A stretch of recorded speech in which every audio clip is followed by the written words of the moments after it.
Salam, men psikolog Mekan Novadow. Näme hyzmat aýdyberim? Şu tam sıfırda kelläme gelesi bilen paylaşayım idim.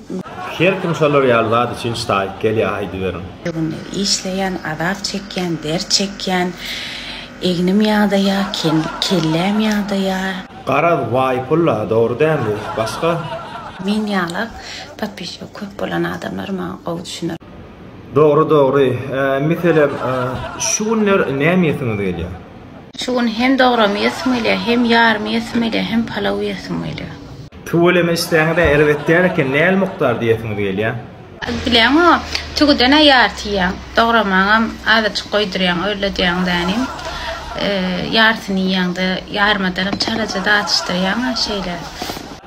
Dogry, siz onu ýa tuturatdyr. Ona mesele şeýle nazda çeýnýär diýen, on mäşini tapyrda ýerleşen keremli toý mekanyna barýaňyz, şoň Hudaý ýol sadakynyň minuty 120 manatdandyr. Indi kede näme problemaňyz bolsa bulaýda indi kaýgylan şu günler klientlemken.